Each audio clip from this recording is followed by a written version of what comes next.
नमस्ते। जय बाबा नीम करोली महाराज जी।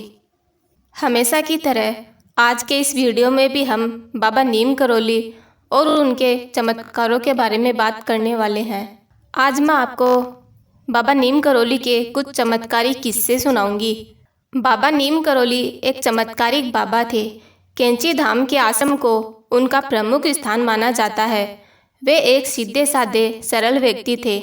विश्व भर में उनके लाखों भक्त हैं। उनके भक्त उन्हें हनुमान जी का अवतार मानते हैं।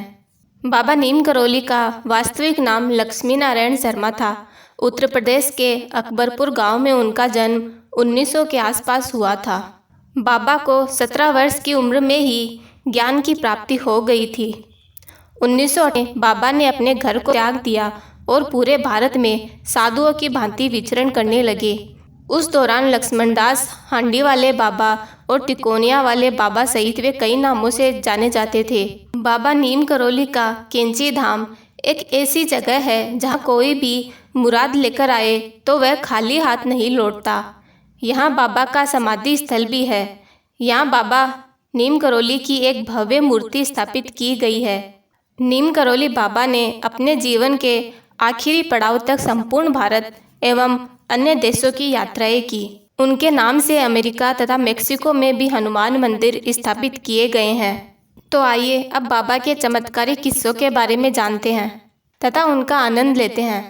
एक बार बाबा नीम करोली अपने एक विदेशी अनुयायी को ब्लड प्रेशर की दवा का सेवन करते हुए देखा। नीम करोली बाबा ने उससे दवा की शीशी मांगी और उसे खोलकर उसमें रखी दवा की सारी गोलियां खा गए। यह देखकर अनुयायी काफ़ी घबरा गया और जल्द ही एम्बुलेंस बुलाने की तैयारी में लग गया। परंतु घंटों बीत जाने के पश्चात भी बाबा को कुछ नहीं हुआ। वे पहले की तरह ही मुस्कुरा रहे थे और शांत थे। बाबा को कुछ नहीं हुआ।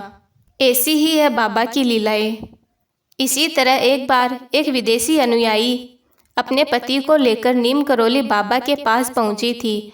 उस विदेशी महिला का पति बाबाओं को नहीं मानता था और न ही उनका धर्म में विश्वास था, परंतु पत्नी के कहने पर वह यहाँ आया था। वह व्यक्ति आश्रम और नीम करोली बाबा को देखकर सोचने लगा कि इन साधारण से व्यक्ति के पीछे मेरी पत्नी पागल है। फिर वह वहाँ से उठकर चला गया। रात में वह नदी के किनारे खड़ा अपने और अपने पत्नी के भविष्य के बारे में सोचने लगा।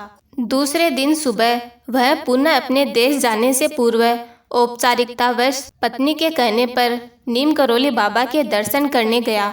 वहां बाबा ने उसे बुलाकर पूछा कि तुम यहाँ आकर क्या सोच रहे थे और तुम नदी के किनारे खड़े क्या सोच रहे थे? क्या तुम यह सब जानना चाहते हो?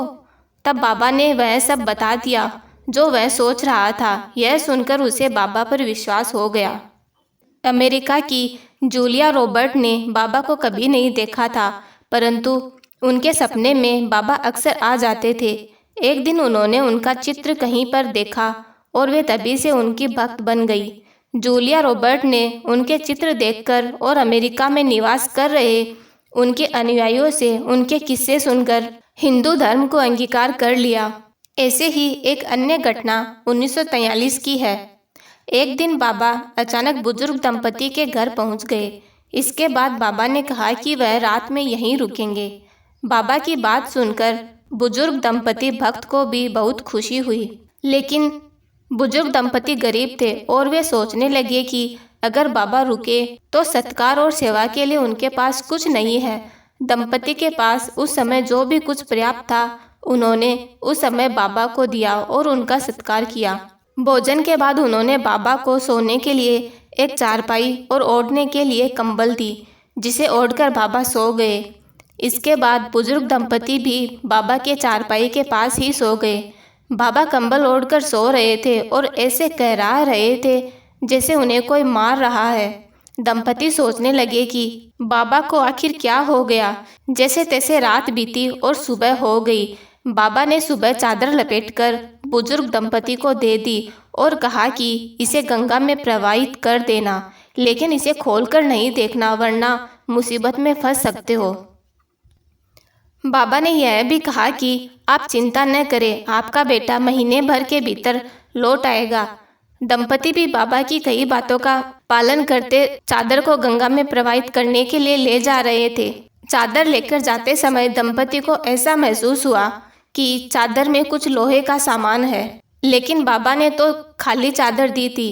बाबा ने चादर खोलने को मना किया था, इसलिए दंपति ने उसे बिना खोले वैसे ही नदी में प्रवाहित कर दिया।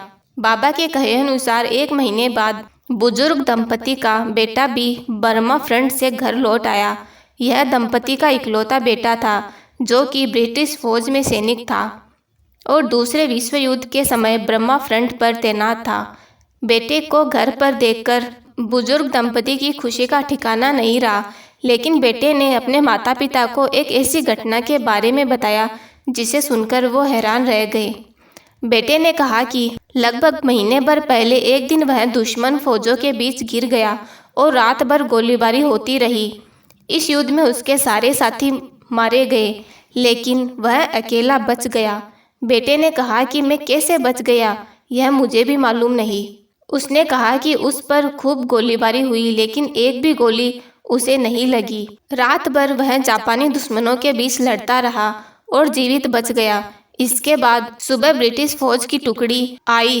दरअसल वह वही रात थी जिस रात नीम करोली बाबा बुजुर्ग दंपति के घर आए और रुके थे। बुजुर्ग दंपति की आंखें भर आई कि उनका बेटा सकुशल वापस लौट आया है। साथ ही दंपति बाबा के चमत्कार को भी समझ गए थे। यही कारण है कि अपनी किताब मिरेकल ऑफ लव में रिचर्ड एल्बर्ट ने इस कंबल को बुलेट प्रूफ कंबल कहा है। आज भी कैंचीधाम स्थित मंदिर में बाबा के भक्त कंबल चढ़ाते हैं। ये थे बाबा के कुछ चमत्कारिक किस्से। आपको यह कैसे लगे?